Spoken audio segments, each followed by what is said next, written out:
नमस्कार दोस्तों, स्वागत है आपका इंडियन अफेयर्स स्टडी में। तो दोस्तों, भारत की अर्थव्यवस्था आज दुनिया की सबसे तेजी से बढ़ती हुई इकोनॉमी मानी जा रही है। हर देश भारत को एक संभावित बाजार और निवेश का केंद्र मान रहे हैं, लेकिन अगर हाल ही की घटनाओं को देखें तो भारत के लिए सबसे महत्वपूर्ण और भरोसेमंद निवेशक देश के रूप में जापान उभर कर सामने आया है। हाल ही में जापान ने घोषणा की कि वह आने वाले 10 सालों में $68 बिलियन भारत में निवेश करेगा। यह आंकड़ा इतना बड़ा है कि इसका मतलब है जापान हर साल औसतन $6.7 बिलियन भारत की इकोनॉमी में लगाएगा। यह निवेश केवल पारंपरिक क्षेत्रों तक सीमित नहीं रहेगा, बल्कि खास तौर पर artificial intelligence, semiconductor chip manufacturing, high tech research और इंडस्ट्रियल इनोवेशन में किया जाएगा। अगर हम तुलना करें तो 2010 के आसपास जापान हर साल सिर्फ 2.6 से 2.8 बिलियन भारत में निवेश करता था, यानी अब यह निवेश लगभग 3 गुना बढ़ चुका है।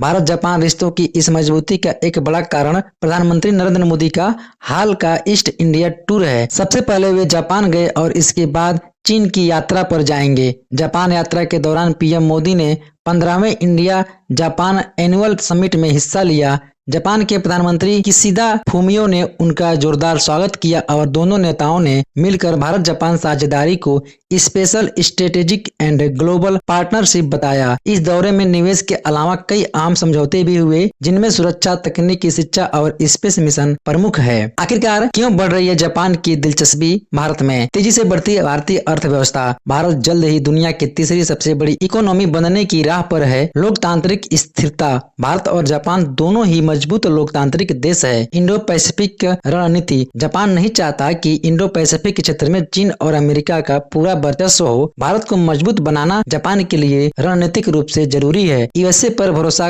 कम। जापान और अमेरिका के बीच $550 बिलियन का निवेश वादा अटका हुआ है। जापान अमेरिका से नाखुश है, जबकि भारत को लेकर उसका भरोसा लगातार बढ़ रहा है। अब बात करते हैं कि किन किन क्षेत्रों में सहयोग होगा। High speed rail project. Mumbai Ahmedabad के बीच बनने वाली बुलेट ट्रेन जापान की तकनीक से तैयार हो रही है। जल्द ही इसमें जापान की मशहूर E10 शिकानसेन बुलेट ट्रेन चलेंगी। Space research. भारत का चंद्रयान 5 मिशन जापान के साथ मिलकर लॉन्च किया जाएगा। दोनों देश मिलकर चांद के दक्षिणी ध्रुव को एक्सप्लोर करेंगे। डिफेंस और सुरक्षा। 2008 के सिक्योरिटी कोऑपरेशन पैक्ट को अपग्रेड किया जाएगा। अब दोनों देश जॉइंट मिलिट्री एक्सरसाइज, एक टेक्नोलॉजी ट्रांसफर और बड़े पैमाने पर युद्ध अभ्यास करेंगे। एजुकेशन और वर्कर्स एक्सचेंज। जापान अगले 5 सालों में 5 लाख भारतीय वर्कर्स और स्टूडेंट को अपने यहाँ बुलाएगा।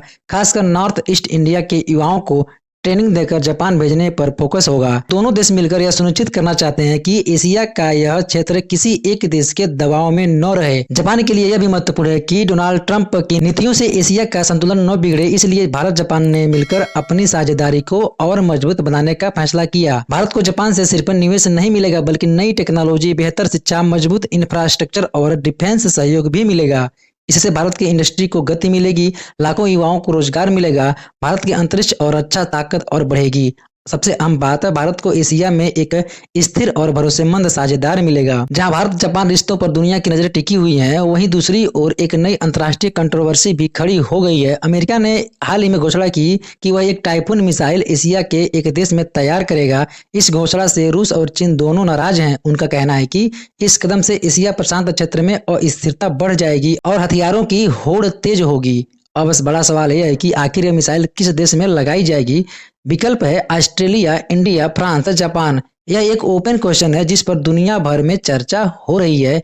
अब यह क्वेश्चन आपके लिए है कि आपको क्या लगता है कि अमेरिका अपनी टाइफून मिसाइल किस देश में तैनात करने जा रहा है। अपनी राय इस कमेंट बॉक्स में जरूर बताइए।